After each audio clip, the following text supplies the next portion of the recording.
Presented by Liberty Mutual Insurance. Other than me, any talk of trading is BS. There's nothing to it. It's just nothing to it. Jerry, you had said a couple weeks ago in an interview with Stephen A. that you were never considering trading Micah Parsons. Was that a tactic at the moment, or did your tune eventually change in the last couple of weeks? Do you really think if I wanted someone to be interested in him that I would say, oh, I'm going to trade him? It's the opposite. It's the opposite, of course. And I thank you for writing it. Oh, here we are, just like we all predicted it, a shocker out of Dallas. We need to break this thing down and dissect it from every angle because it is a lot to unpack. Good morning, everyone. Welcome into First Take. That's Stephen A. Smith, Dan Orlovsky, Cam Newton on the big screen. Good to see you, Cam. Gentlemen? Yeah. Can we just get this started? Yeah. All right, the blockbuster trade. Let's go. Jerry versus Micah finally came to a head. The Cowboys traded four-time Pro Bowl edge rusher Micah Parsons to the Packers yesterday. In exchange, the Cowboys received three-time Pro Bowl defensive tackle Kenny Clark and two first-round draft picks. Here's Jerry on that trade last night. This gives us a better chance to be a better team than we have been the last several years since Micah's been here. Not any negative on Micah, but we're trying to get better. We're trying to stop the run and stay in the hunt. The things that were said in the media about the agent, any things like that, is there any things that you would do differently if you were to go back? Oh, no. No, not at all. And nothing at all in terms of regret. You mentioned, you're asking if I regret. No, I don't regret that at all. You know, I'm very, very excited about the prospects of what we've done for the Cowboys here. I wouldn't have done it. So I'm excited. We got what we wanted. Ain't no mistake about it. We all know we could have signed Micah, but we decided to go with the trade. All right, it's going to help them stop the run and be in the hunt. Meanwhile, Micah released a statement on social media Thursday saying, in part, I never wanted this chapter to end, but not everything was in my control. My heart has always been here, and it still is. Through it all, I never made any demands. I never asked for anything more than fairness. I only asked that the person I trust to negotiate my contract be a part of that process. Stephen A. Jerry told you he was never going to trade Micah. Face to face. Are you surprised this happened? He also heard me face to face telling him I don't believe him, not for 1 second. And certainly that ended up being the case because this is what it is. This is a disaster for Jerry Jones. This is a bad, bad situation. And I think this is something that's going to taint whatever legacy he hoped to have because this is not a football decision. He can slice it any way he wants to. Micah Parsons is a superstar caliber player in the National Football League. You traded him for two late first-round picks. That's late. The Green Bay Packers haven't had a top 10 pick since 2009. Mm-hmm. They're usually in contention. This is going to be a low first-round pick. You made them younger. You made them better defensively. Okay, so you take those things into consideration, and they're within the NFC conference. You know what? If you're going to trade Micah Parsons, trade him out of the conference, or trade him to somebody like New Orleans or somebody like that. You don't trade him to a Green Bay Packers team, who, by the way, is the last team to whip your ass in the playoffs. When you win the playoffs, the people that bust your tail was the Green Bay Packers. And so the reason why this is kind of something, Cam and D.O., that's going to taint Jerry Jones is because in the end, we're all looking at it and we know this is not purely a football decision. Two first-round picks and Kenny Clark, a defensive tackle who had a down year last year, does not equate to a superstar at age 26 that is Micah Parsons. By the way, Clark is 3 years older. It doesn't equate to that. If you had made this deal in March and opened the floodgates to everybody, then there's no question that you would have had a better deal offered to you than the deal that you just agreed to. Last year with CeeDee Lamb, when you waited till August to sign him, you cost yourself like $64 million. $64 million in space that you could have utilized to get additional talent on the squad. So you waiting and waiting and waiting, that's not new to us. That's bad, but it's not new to us. What's new to us is that this was clearly not for football reasons. This was because you thought you had a handshake agreement with a young man that was basically pleading with you, talk to my representation. and you ignored him. And by the way, it's the same agent you're going to have to deal with when it comes to George Pickens if you want to re-sign him, assuming he plays lights out and he's somebody you want to keep on your roster because he's got the same agent as Micah Parsons. All of these things that you take into consideration for Jerry Jones to make this move, I mean, for me personally, doesn't bother me. This is going to give me more stuff to laugh about. But on this particular morning, I don't like to see Jerry put himself in this kind of position. It looks very, very bad. This is not a good day for the Dallas Cowboys at all. Cam, I want to kick it to you. Are you surprised?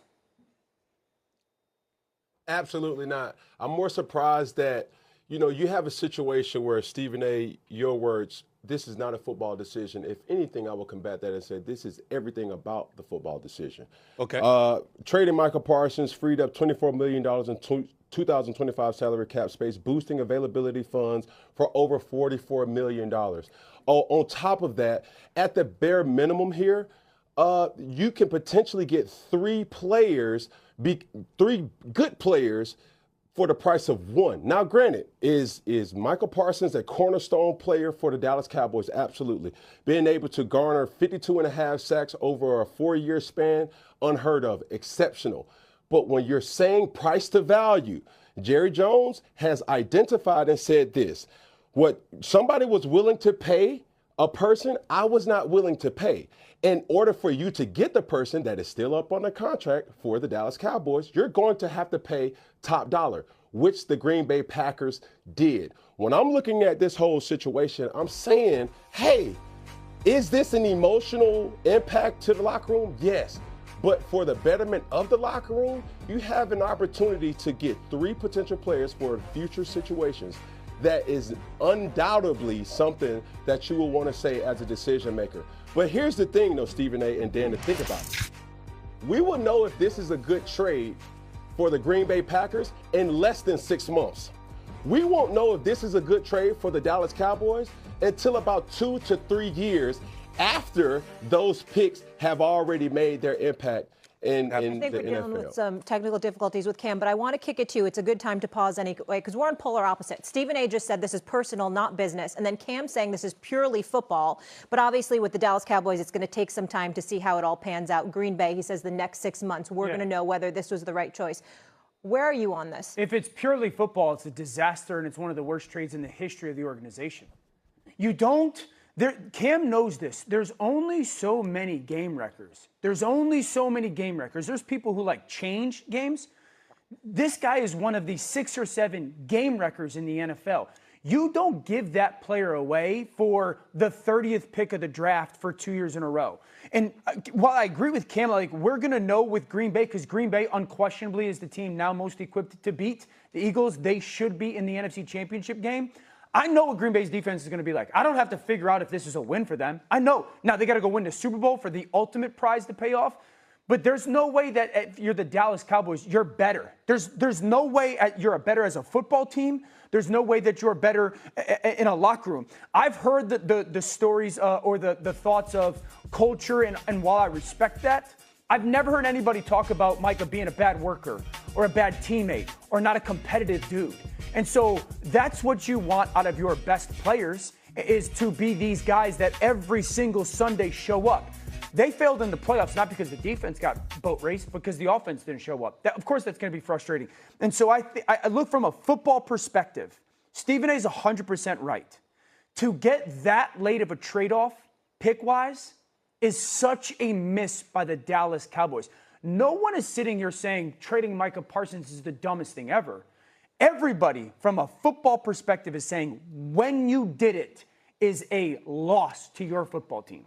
$19 million was freed up in cap space by the Dallas Cowboys, which now positions them to have the second most cap space of anybody in the NFL outside of the New England Patriots, okay?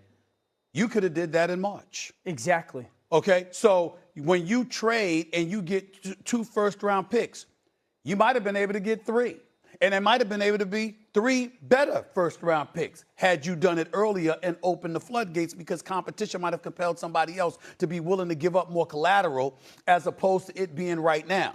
This is why we're bringing up Luka Doncic and we're bringing up the Dallas Mavericks in the trade that took place, because you didn't talk to anybody but the Lakers, and it was the last minute, and you didn't put it out on an open market where you could make sure you get an abundance of assets in return for that superstar caliber player who's only about 25 years of age. Similar principle here with Micah Parsons. It's not that he's gone. It's what you got for him in return, but most importantly, it's why he's gone. Because if you're Jerry Jones and the Dallas Cowboys, you knew what the situation was financially, cap-wise, and beyond months ago. Last year, when Micah Parsons wanted you to sign him earlier, you knew it then.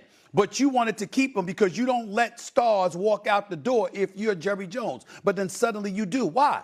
It comes back to the why. I'm sitting in front of the man last week, and this man was fixated on the fact that he got a call from Micah Parsons that said, don't call me anymore. Call my agent. And then he said, quote, I don't play that bleep. I don't play that.